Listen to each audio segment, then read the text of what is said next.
Today we're hunting down filming locations for yet another underrated 80s comedy, and in my opinion, one of the best things that Keenen Ivory Wayans ever did outside of In Living Color. Of course, I'm talking about the 1988 spoof comedy, I'm Gonna Get You Sucka. Now this one might end up being a bit tricky because there is almost no information online about the making of this movie, like nothing. So I had to do a lot of hunting, and then on top of that, they did a combination of filming on backlots and filming out here in the streets of Los Angeles. So I don't know if we're gonna find every single location, but we're gonna get pretty close. It's gonna be a good time, so if you're ready, let's go see what we can find.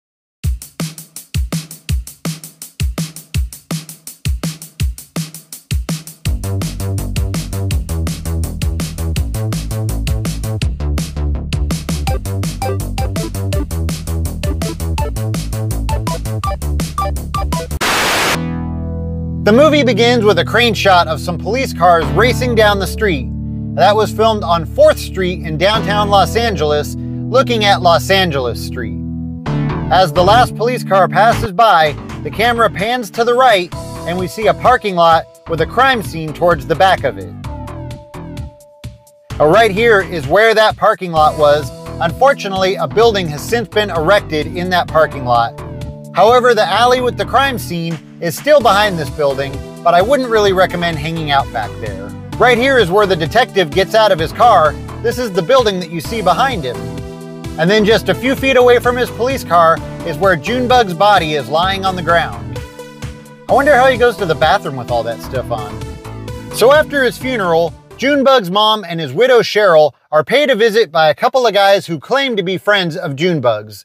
But once they figure out that they're henchmen there to collect money that they claim is owed to them, Junebug's mom tosses them down the stairs. And that's when we're first introduced to the hero of our story, Junebug's brother, Jack Spade. Once Jack learns how Junebug died, he vows to get the man responsible, Mr. Big. Hold on, no, not that Mr. Big. Yeah, that guy. We see Jack walking down the street in his neighborhood, and when he gets to the corner, he stops at a newspaper stand.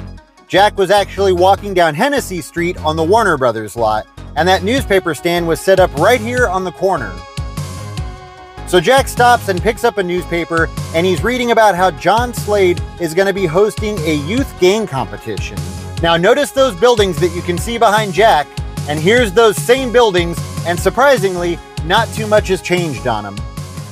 So this is Normandy Avenue between 7th and 8th Street, and a lot of different scenes for this movie were filmed right here on this block, including the first annual youth gang competition.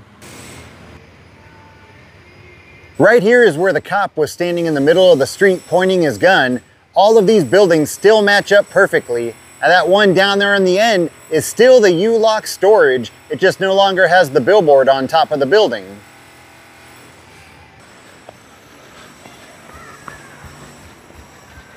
These are the buildings that the guys are running past when they've got the TVs on their shoulders.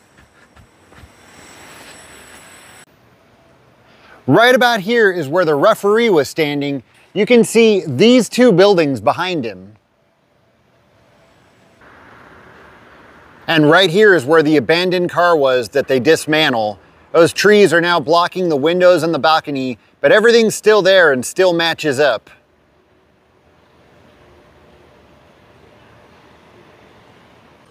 Now, it was right about here where Slade is being interviewed by David Alan Grier, and the way that we know that is by the address that you can see behind him, 732, and you can also see something in the movie right next to the address. At the time it wasn't a light, but there was something there. It's now a light, but you can definitely see that address. And when the camera is looking from the other direction, you can also see this building across the street. Now, Jack is watching him being interviewed, and he's standing over there looking this way, and you can see this parking garage behind him. It's now, if you're on the sidewalk, it's blocked by trees, but if you step out into the street, you can see that parking garage. So after getting turned down by John Slade, Jack looks for help in other places, and he heads to the Black Revolutionary Headquarters, which was this building right here behind me. In real life, it was the Ebony Theater, or it still is the Ebony Theater, but as you can see, it looks absolutely nothing like it did back in the 80s. I don't know if they just did a full remodel on this building or if they tore it down and rebuilt it, but this is where the Black Revolutionary headquarters was. And so Jack heads inside and he meets the leader, who's played by Clarence Williams III, who you would know from the Mod Squad, but to me, he'll always be Prince's dad in Purple Rain. And so it turns out that he's married to a white woman and has a couple of white kids, and I cannot believe how long it took me to realize that the woman he's married to is Jan Brady. That's Eve Plum. And that's why when the kids ask if they can go watch TV, you hear the Brady Bunch theme playing. And I can't believe how long it took me to get that joke. I am very pleased.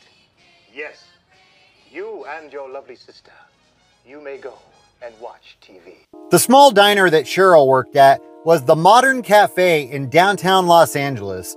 Now the Modern Cafe is long gone, but this is where it was. And we do see the outside of this building a little bit later in the movie. And as you can see, it somewhat matches up, but for the most part, it's been changed. The inside looks completely different, and that's a shame because I would have loved to see where that amazing fight scene takes place. How'd you do that? Now, like I said, we see the outside of the Modern Cafe a little bit later in the movie when Cheryl's leaving work and walking home. And when Mr. Big's henchmen are making a U-turn to come after Cheryl, you can see the buildings across the street, but those have all been torn down, or at least mostly torn down, and really not much on this block looks the same. But this is where it all went down. After they leave the diner, we see the outside of Jack's apartment building for the first time. And the building that they're using for this shot is back on Normandy between 7th and 8th Street. And they actually reused this building a bit later in the movie as Fly Guy's apartment. But the funny thing is just a few moments after we first see Jack's apartment building, we then see him walking out of it with Slade following behind him. And this is filmed on Hennessy Street on the Warner Brothers lot. And the rest of this entire scene is filmed on Hennessy Street.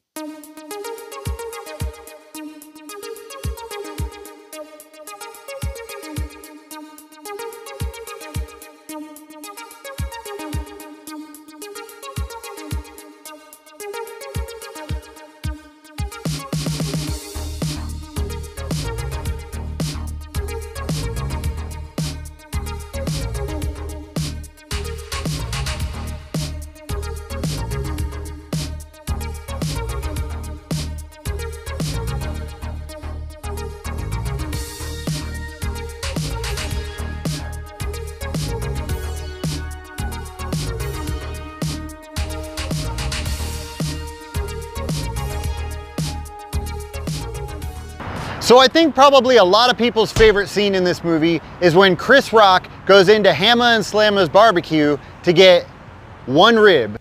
One rib? One rib. Now, at one time, this was green soul food. In the movie, it's Hammer and Slammer's barbecue. It now appears to be an abandoned building. And what's really sad about that is it looks almost exactly like it did in the movie, but it's kind of starting to fall apart. And that's really a bummer because, like I said, it looks almost exactly the same.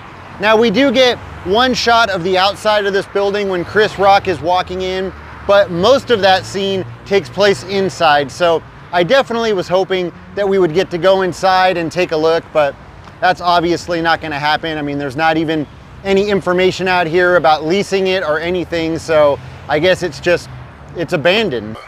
Come on now, look out for a brother, man. Now, when Chris Rock is standing at the counter and ordering, if you look really hard, you can see some buildings behind him out the window. You can just barely make out these windows and these bars on the building across the street. Now, I did peek into the front window, but there's so much dirt on it that I wasn't able to get a shot with the camera, but it's really just a big empty building in there. It doesn't look anything like it did in the movie anymore. I sure am hungry. Here we see Hammer and Slammer driving over the Spring Street Bridge in downtown Los Angeles. You can match up that wall along with some of those electrical towers in the background and those lampposts. And as they start to come down the other side of the bridge, notice that brick building behind them. There it is. And once they drive over the bridge, they would have made a U-turn and then driven alongside the bridge. That's where they encounter all of the homeless people. And unfortunately, we can't get over there anymore because, number one, it's now gated off, but also they've since widened the bridge and you can't drive alongside it anymore. A couple of years ago, there was a big construction project where they widened the bridge to put bike lanes. So we're gonna walk up here a little bit so I can show you. So this is the building. You can still match this up. It looks the same. Now right down here is where they would have been driving. But if you look, you can see there's no longer room for a car to get through there anymore.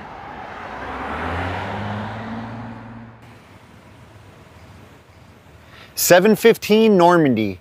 This is where John Slade lived. We see him come walking out the front door and you can see all of that stonework right there. That's all the same. And right over here behind him, you can see a black fence that has since been removed. But if you look right here, you can see where the fence used to connect to the building. And as Slade's walking down the street, behind him, you can see this parking structure and these buildings. Right here is where we see Slade's band marching down the sidewalk. Again, there would have been a black fence right here that's since been removed. There's now a lot more trees and cars blocking us, but we see them walk right past the building and past all of these windows.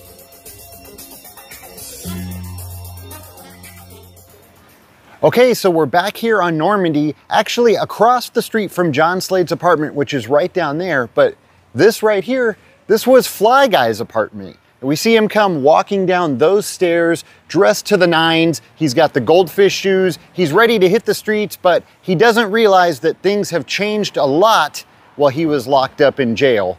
Now those stairs that he comes walking down, they are still here. Unfortunately, there's now a security gate, so we can't see the stairs or walk down the stairs, but he comes walking down, and as he gets to the street, he notices that everybody is pointing and laughing at him. And those guys that are standing right behind him, laughing at him, that's actually the band Fishbone. And they would have all been hanging out right here, pointing at him as he goes walking down the street this way.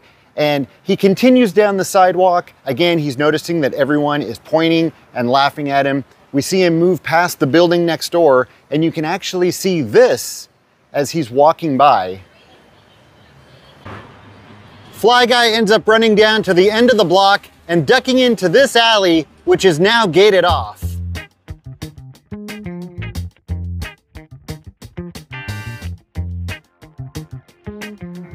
Meanwhile, back on the Warner Brothers lot, Slade stops at Jack's apartment, and we then see Jack, Slade, and his band all head down Hennessy Street. They would have started right here at the front door of Jack's apartment, and then headed this way down Hennessy Street, and passed in front of the church, which was this building. However, it looks a lot different now. So they decide that the best way to take out Mr. Big is to start taking out his businesses, and they start with the Big Brim Bar, which is actually the Catch One nightclub on the corner of Norton Avenue and Pico Boulevard.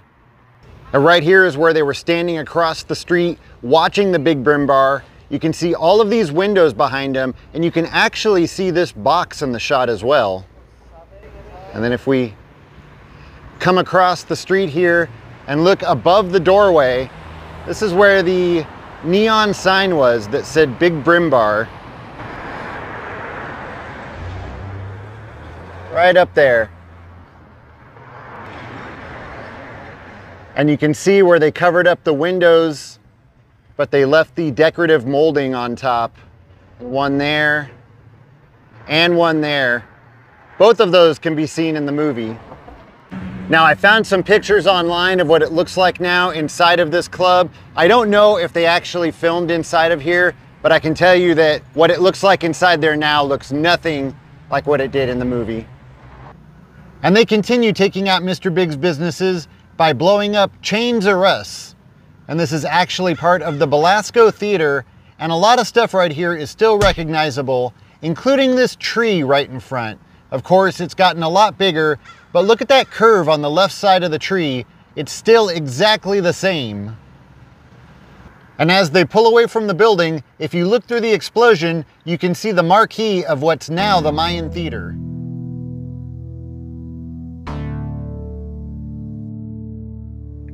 This building on the corner of St. Andrew's Place and Wilshire Boulevard was used for a very quick establishing shot of the outside of Mr. Big's office. Okay, so this next location I thought was going to end up being the easiest location to find, and it actually ended up being the hardest location to find.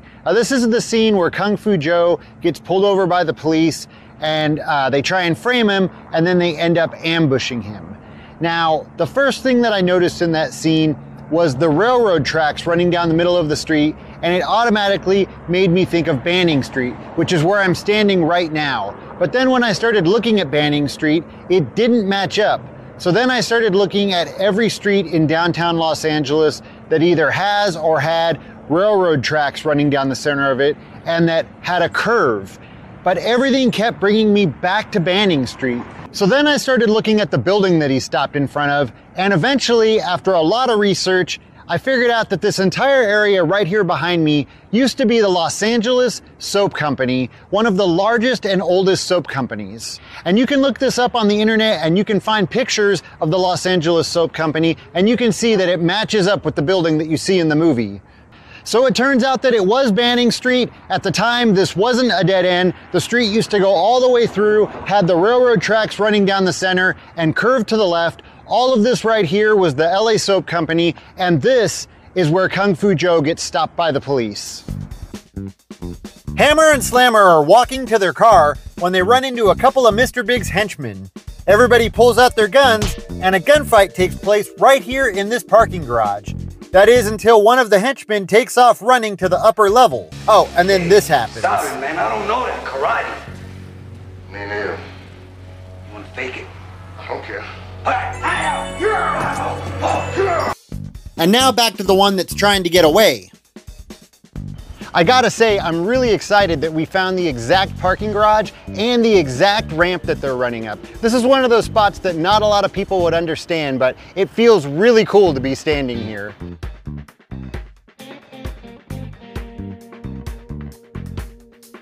Now notice that break in the wall just to the right of Kadeem Hardison. He would have been standing right here. Now obviously they've built another building behind this wall, but this is where he was standing.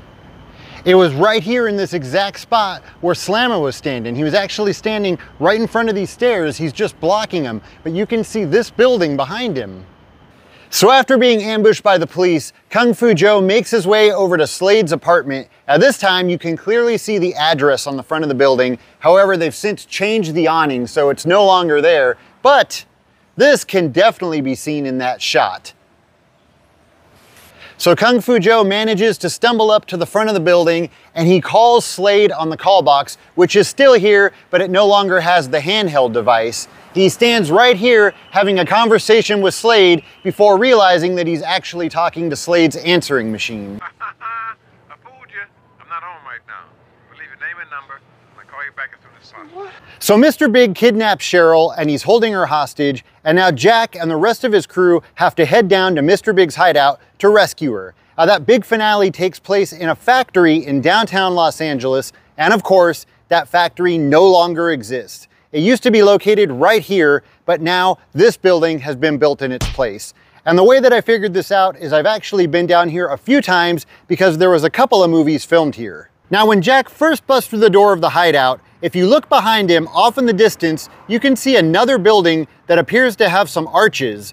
And if you look right over there across the street on the other side of that fence, that's the building that you see behind Jack. And I've showed this building before too. This was used as the police station in Beverly Hills Cop and in Ferris Bueller's Day Off. It's been used in a few different movies, but that was definitely the building that you see behind Jack. And that would mean that somewhere right about here would have been the door that Jack busts through.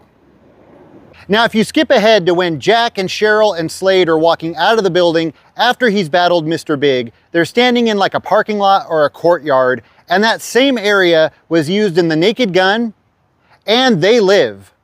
And that's how I was able to figure out this location, because I recognized it from those movies. And I know it would have been a lot cooler if that factory was still here, especially since a few cool movies were filmed here. But this is where that big finale took place. And let's not forget that right after that finale, when they're standing in that same area that I was just talking about, That's when we see KRS-One and Boogie Down Productions launch into the Jack of Spades theme song, and then our movie comes to an end. And that also brings us to the end of this video.